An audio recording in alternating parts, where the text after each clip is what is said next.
All right, good afternoon, everybody. How's everybody doing this afternoon? Wonderful, good, okay. So for those that do not know, my name is Stephanie Robinson. I am a licensed professional counselor, and I'm also a self-taught hairstylist for over 20 years. And today we are at the Therapist 5th free self-care group workshop. So welcome, everybody. Welcome. So this workshop, we will be reflecting and redefining relationships and learning how to choose relationships that are more empowering to us. And we are doing a relationship baggage check. All right, so oftentimes from relationship to relationship, whether that be platonic, intimate, familiar, we are taking baggage everywhere we go from each relationship. And that can have an impact on the relationships that we currently have, or the relationships that we are trying to build with other people, or the relationships that we are trying to attract into our lives. All right, so this exercise encourages everyone to reflect on past relationship experiences, acknowledge emotional baggage, and set intentions for healthier future connections.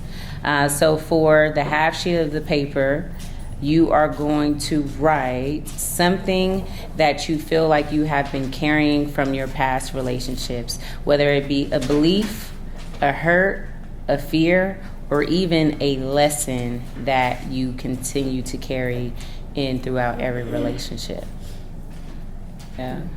The going into the relationship with this preconceived notion, and then in turn that is triggering you to self-sabotage the relationship too. Right. Yeah. I definitely resonate with what you just shared. Anybody else? Yes, okay. Absolutely, because we always say, oh, we just gonna go with the flow, go with the flow. But then that kind of drives us further away from our true intentions and our true boundaries, and then we end up settling for something that we didn't even want to settle for to begin with. Exactly. Yeah, exactly, right? Because their boundaries are there to protect who? Right. You, exactly. And oftentimes, I know me personally, I even do this at the jobs that I work at. You got a certain boundary, I'm gonna see how far I can actually push it. Right. You know what I'm saying? Like, okay, so I can actually do this, and you're not gonna say nothing, and I can get away with it. You know what I'm saying? So I know if I'm pushing boundaries in certain situations, places, and things, other people are gonna be doing the same thing. I'll say, well, it sounds like we got a few similar behaviors and mindsets in here. So that means most of us can relate to each other in these relationships that we've created. Now, I will share mine, but mine's I said that I carry in my relationships, and I still think it's still prevalent, is I can't make a mistake, I have to be perfect. And I feel like that's for all of my relationships, and I say that to say that, if I'm in my friendship relationships, I kind of feel like a little hesitant to say no sometimes, or like I can't make a mistake. I always got to feel like I got to be there for you, or else I'm not really going to feel like I'm a good friend. Same thing with work. Like I can't, break the rules in certain aspects, because I still will push the envelope, but certain rules I still will follow down to the T. And then even relationships is still the aspect of, I'm in these relationships, I have this idea that I need to be this perfect person. So then sometimes I may end up accepting things that I'm like, wouldn't even normally accept, just because I don't want to seem mad, or I don't want to seem angry, or I don't want to seem, like, okay, I'm good. I'm going with the flow, right? Right. Okay. I feel like that kind of correlates with what I just said, like trying to be perfect all the time and not wanting to make a mistake. Like I want to be there in every way that you can be for that person. And it's kind of like as if you have to do all of these things in order for you to feel like you are a good person or you are a good partner. So what we're going to do with these, is this the baggage that you wrote down, is this something that you want to continue to carry? No. Okay. So you have the option. You can either rip it up to tiny little pieces, fold it up, throw it in the trash, whatever it is that you need in order to symbolize that we are no longer going to carry this into our relationships, into 2025, into the years after that. Okay? So this is a symbolization of we are letting this go into 2025. We are no longer bringing this into our friendships, our familiar relationships, our intimate relationships, even the relationships that we are trying to nurture and build within our community, right? We are saying bye to the idea of being perfect, the idea of just going with the flow. Set your intentions clear, maintain your boundaries, be intentional with yourself, and most importantly, give yourself grace. So, now that we just got that, let's stretch maybe a little bit, do a little deep breath, stand up, because I'm sure that was a lot, just even thinking about one thing that you felt like you carried in all of your relationships, right? And you can probably feel some tension in your body somewhere. Wiggle your shoulders, wiggle your legs before we get down to the nitty gritty. So we just did this exercise. Now I want us to open up for like a brief discussion about what do we actually deserve. So we are going to take this time and we're going to explore how self-worth impacts the relationships that we choose, and discussing common patterns and the concepts of settling versus thriving relationships. So with that being said, what do you guys feel like you deserve in, let's start with friends, in your platonic relationships? I think communication is very important in all of our relationships, right? And most important, communication is important with you, because if you ain't talking to you, how can you even communicate your concerns and your emotions to other people? And communication with yourself can look like in many different forms. You got positive self-affirmations, positive self-talk, journaling, prayer. There are so many ways and different forms that you can communicate with yourself. So when it's time for you to have these difficult conversations, you've already practiced with yourself. And then now you can fully express how you feel to this person, place, or thing when the time comes. Completely unrealistic. But how many times, let's be honest though, how many times have we attached ourselves to that rhetoric though before? I know I have before, right? But as I've grown, I've been able to realize, like, well, how is this girl supposed to know how I want to be treated or how I want to be, talked to when there's an issue or a problem going on? You know what I'm saying? She doesn't know. So therefore, I'm doing myself a disservice by not speaking up and saying anything about the issue or the concern that I have, and just wiping my hands with the friendship. Like, girl, I'm done with you. You should already know how to treat me. You should already know how to talk to me. But that is unrealistic. And back to your point, like even what you said in the beginning, reciprocity attached with communication is the biggest form, right? And even acknowledging, the key part of everything that you said is you're acknowledging that this is a pattern of behavior with yourself. So therefore, you can recognize how you're feeling in this moment, take that time to reflect and not act on or be so reactive to how you're feeling emotionally. And like you said, take a hard stop. Maybe you need to take a step back and look at the bigger picture of everything. And if you are feeling triggered emotionally, checking in with yourself, okay, well, why am I actually feeling this way? When was the first time that I actually experienced this? Is this person actually moving with pure intentions? Are they moving with a pure heart? And oftentimes they probably are, if you chose them to be your friend or to be your partner or to be, a close, mentor in your life, right? So I think a part of it too is, I don't think we have enough trust within ourselves to recognize, like, okay, I trust myself. I chose this person in my life, and I would have to trust that they wouldn't be moving with ill intent. A great reason, right? Because I know my world, it's my world, and everybody else is just living in it. And it's the same for every single person in this room, right? Yeah, everybody knows what they're dealing with. You came in here and you said life is lifing. I'm sure everybody else life is lifing right now too, right? All right, so I just want us to all be able to take a second and recognize and reflect on that you do deserve everything that it is that you want. How you show up in your relationships is exactly what you deserve to receive back, if not 10 times more than that. She said, I don't trust people, right? I don't trust people. And so when you have this core belief, you will attract in the things that will confirm that core belief.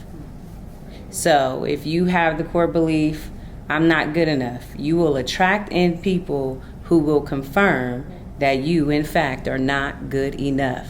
because you continuously tell yourself this core belief over and over and over again. So whatever it is that you think, you start to believe it, right? That I don't trust people creates a feeling, and that feeling is that energy that pulls everything in. So you're going to pull in those untrusting relationships. You're going to pull in those undeserving relationships. And you're going to ask yourself, why do I keep on attracting in these types of relationships when I know I want something better? We can know we want something better, but now we have to believe that we are deserving of something better, right? So that is the key component that she was able to recognize. She recognized the core belief. So then she had to start telling herself, I do trust people. I can trust you.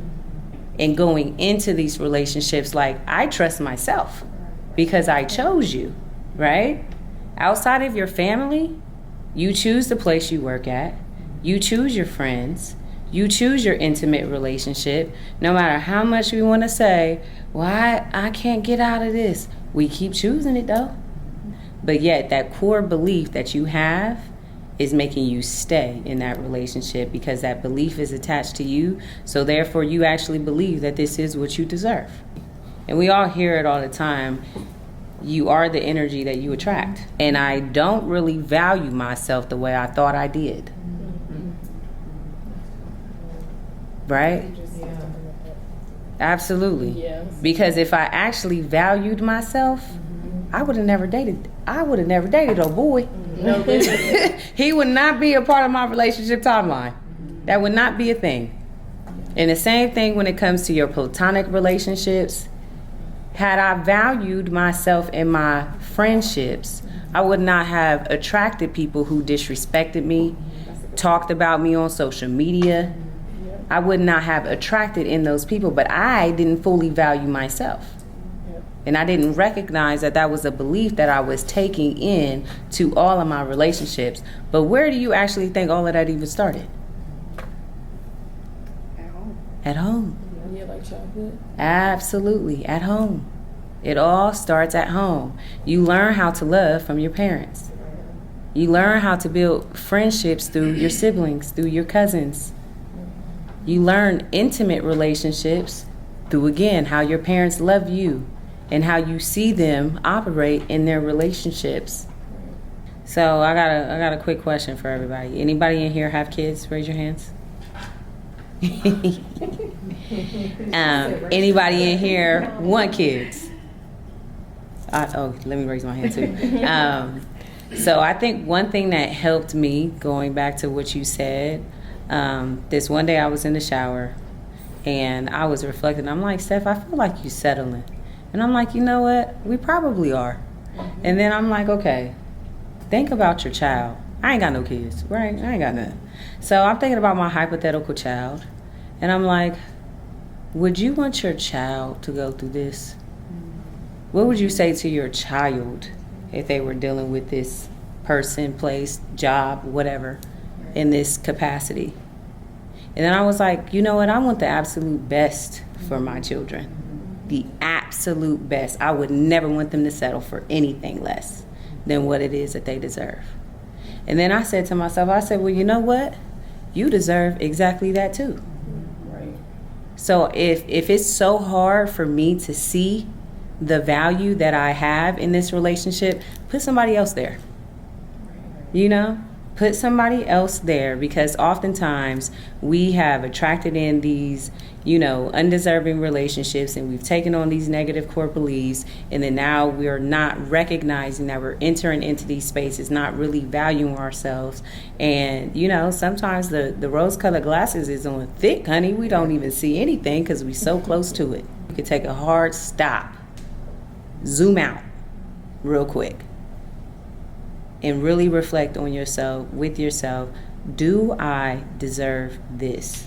The way that I'm feeling. I'm crying right now. Mm-hmm. Do I deserve this? Yeah. I'm anxious right now. Do I deserve this? I'm confused right now. Do I deserve this? And the answer is what? No. No. You absolutely do not deserve that. So I think if we can take that, with, you know, every relationship challenge that comes, it can allow us to have some more clarity and help us make a more decisive decision that is in alignment with our values and our goals. After we just reflected on our relationship timeline, now we are going to redefine what you actually deserve. So during this worksheet, you are going to use this worksheet to reflect on your values, boundaries, and the qualities you desire in your relationships. Now, also, too, being able to say no without an explanation. You don't owe anybody an explanation for no is a complete sentence. That's a good one. Let me put that down. That's simple. And every time, literally, every time you say no to someone else, you say yes to yourself. Whether that be yes to doing nothing on the couch, whether that be yes to self-reflecting, whether that be yes to watching a movie, doing some self-care, whatever. You have to be able to sit with yourself and reflect like, you know what?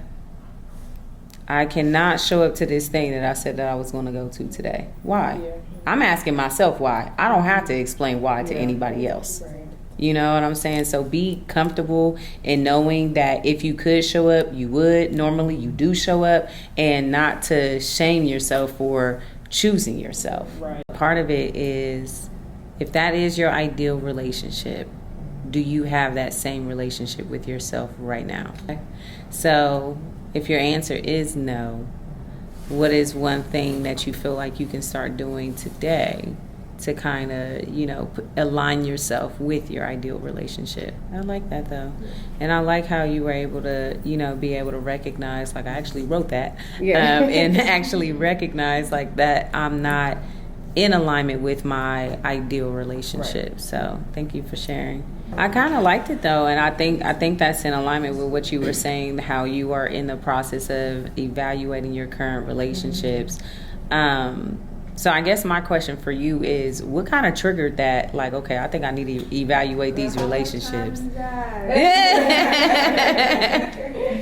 I think it shines to, you know, what you shared as far as like, are these relationships in alignment with my current season? Yeah, you know what I'm saying? Because, but also if you're in a transitional season, maybe that is a time where you do want people to be intentional and reliable and checking in on you and being genuine about that. So I think you bring up a good point to make sure that your current season is also in reflection to your relationships. So I think in all of our relationships, we owe it to ourselves to sit with ourselves, take it to God, evaluate, reevaluate. Maybe we have to reposition some people, like, okay, who has been showing up for us the most? How can I nurture that relationship a little bit more? And what relationship can, you know, kind of maneuver its way towards the end or off your roster? Okay, well, I appreciate you showing up for yourself today. So, you know, make sure everybody take some time to, you know, pat yourself on the back, give yourself a round of applause. Because showing up for yourself in this timely season, whether you have somebody or you're alone or going through a recent breakup, whatever, we all need a little bit of love, and loving on yourself is critical in these moments. No, self-love is the best love, but self-love cannot replace the love of a friendship or intimate relationship or love that you get from your family members, because at the end of the day, we're human. We yearn for human connection. And, you know, yes, having a healthy relationship with yourself is critical to having healthy relationships with other people, but it does not negate the fact that we all need to still feel some sort of human connection. Right? And remember, we are what we attract, whether we like it or not. So if you don't have the relationship of your dreams, there are still certain things that you still have to work on. There are still certain things that you still have to heal. And that's okay. You know what I'm saying? Give yourself grace and give yourself compassion in all aspects. Yeah, and I want to thank everybody for coming out. This was our 5th self-care group workshop. Wow. So we have officially made it to 5 groups, and you know, we did the first 5 for free. So I hope to see you guys at the next one when we do start to charge a little, you know, a little flat sign. So again, thank you guys, and I want everybody to take a second, give themselves a round of applause. Okay, because this is one step closer towards attracting the relationships that you guys actually deserve. And then everybody take a big deep breath. Release. Let's do one more.